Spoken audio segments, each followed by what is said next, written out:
रजनी को बचपन से ही पेंटिंग का बहुत शौक था। वो हमेशा से ही पेंटर बनना चाहती थी, पर उसके माँ और पिताजी ने उसको कभी भी इस चीज के लिए सपोर्ट नहीं किया और उसकी शादी नीरव से हो गई। नीरव रजनी को बहुत प्यार करता था, पर रजनी हमेशा चुपचाप ही रहती। वो इस शादी से खुश नहीं थी। वो ये शादी नहीं करना चाहती थी। उसे तो हमेशा से पेंटर जो बनना था। अपने इस सपने को वो नहीं पूरा कर पाई, इसलिए वो हमेशा उदास रहती थी।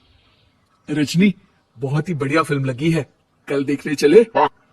नहीं जी, कल मुझे बहुत काम है, मैं नहीं जा पाऊंगी। अच्छा, तो कोई बात नहीं, संडे को चलते हैं। देखिए, मुझे फिल्म देखना पसंद नहीं है, आपको जाना है तो चली जाइए। नीरव को मना करके रजनी वहां से चली जाती है और अपने बैग को खोलकर उसमें बंद पड़े ब्रश और कलर्स को देखकर रोने लगती है। रजनी, चलो ना कहीं बाहर खाने चलते हैं, कुछ तुम्हारी पसंद का। जी, मुझे नहीं जाना, मेरी तबीयत ठीक नहीं है। रजनी वहां से चली जाती है। नीरव को समझ नहीं आता कि रजनी उससे इतना दूर क्यों रहती है। वो जब भी उसके साथ वक्त बिताना चाहता है, रजनी कोई ना कोई बहाना बना देती है। एक दिन घर पर कोई नहीं था। रजनी घर का सारा काम जल्दी से खत्म कर लेती है। घर पर अकेले होने के कारण वो सोचती है कि वो आज पेंटिंग करेगी। वो अपने कमरे में जाकर पेंट ब्रशेस और कलर्स निकालकर जैसे ही कलर मिक्स कर रही होती है कि दरवाजे पर बेल बज जाती है। अब कौन आ गया इस वक्त? इतनी मुश्किल से तो मुझे पेंट करने का मौका मिला है। रजनी दरवाजा खोलती है तो उसकी सास अपनी सहेलियों के साथ खड़ी होती है और सब घर के अंदर आ जाते हैं। अरे बहू, सबको शरबत बनाकर पिला दे, बाहर तो बड़ी गर्मी है। उफ। जी। रजनी पेंट ना कर पाने से उदास हो जाती है। उसे गुस्सा भी आ रहा होता है कि उसने इस शादी के लिए हाँ क्यों कह दी। वो रसोई में जा रही होती है कि उसकी सास उसे रोकती है। बहू, सबके खाने का भी इंतजाम कर लेना, आज का लंच तो ये सब यही करेगी। हाँ। रजनी बिना कुछ कहे रसोई में चली जाती है। सबके लिए खाना बनाती है। सब खाना खाते हैं और रजनी घड़ी देखती है कि ये सब कब जाएंगे ताकि वो अपनी पेंटिंग कर सके। जब शाम होती है तब सब चले जाते हैं अपने घर। अरे बहू, सब तेरे खाने की तो बहुत तारीफ कर रहे थे, सबको बहुत अच्छा लगा खाना। आपको मुझे सुबह बताना चाहिए था ना कि आपकी सहेलियां आ रही हैं। पता भी है कितना वक्त लगा सारा खाना बनाने में। अरे बहू, तू ऐसे कैसे बात कर रही है मुझसे? तो और कैसे बात करूं? मैं इस घर की कोई नौकरानी नहीं हूं कि इतना काम करूंगी। रजनी अपने कमरे में जाकर दरवाजा बंद कर लेती है। शाम को जब नीरव आता है तो उसकी माँ उसे पूरी घटना के बारे में बताती है। क्या रजनी ने आपसे इस तरह बात की माँ? हाँ, और पता नहीं उसे क्या हो गया है, शाम से बाहर भी नहीं आई है। मैंने तो कई बार आवाज दी, खाना भी नहीं खाया उसने। तू ही बात करके देख ले बेटा। नीरव अपने कमरे का दरवाजा खटखटाता है। रजनी, दरवाजा खोलो, मैं हूं।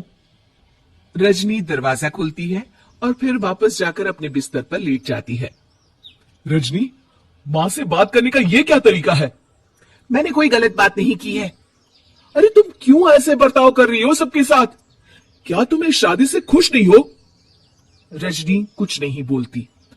अरे बताओ मुझे रजनी, क्या ये शादी तुम्हारी मर्जी के खिलाफ हुई है? हाँ, मैं ये शादी कभी नहीं करना चाहती थी। तुमसे क्या, मैं किसी से भी शादी नहीं करना चाहती थी। रजनी रोने लगती है। चुप हो जाओ रजनी, बताओ मुझे, तुम क्यों नहीं करना चाहती थी शादी?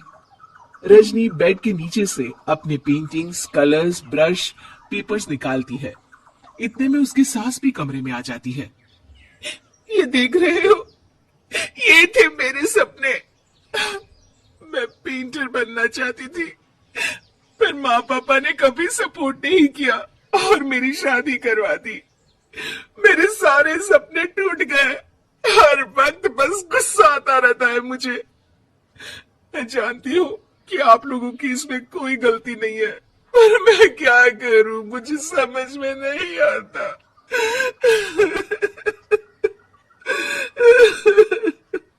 रजनी फूट फूट कर रोने लगती है। मुझे माफ कर दीजिए, आप दोनों के साथ मैं बहुत बुरा बर्ताव कर रही हूं। अरे रजनी बेटा चुप हो जाओ तुम। नीरव पानी लेकर आता है। ये लो पानी पियो और शांत हो जाओ। रजनी पानी पीती है और उसके सास पेंटिंग्स देख रही होती है। अरे नीरव, हमें तो पता ही नहीं था कि हमारी बहू कलाकार है। अरे कितनी अच्छी पेंटिंग्स बनाई है, देखो तो। ये वाली तो मैं अपने कमरे में ले जाऊंगी। आपको ये पेंटिंग्स अच्छी लगी? अच्छी नहीं, बहुत अच्छी लगी। और तुमने हमें बताया क्यों नहीं? तुम जब चाहे पेंटिंग कर सकती हो रजनी। हम तुम्हारे सपनों को पूरा करने में तुम्हारा पूरा साथ देंगे। हाँ बेटा, हम कला की कद्र करते हैं। हम कलाकार तो नहीं, पर मुझे गर्व है कि मेरी बहू एक कलाकार है। रजनी, नीरव और सास तीनों हंस पड़ते।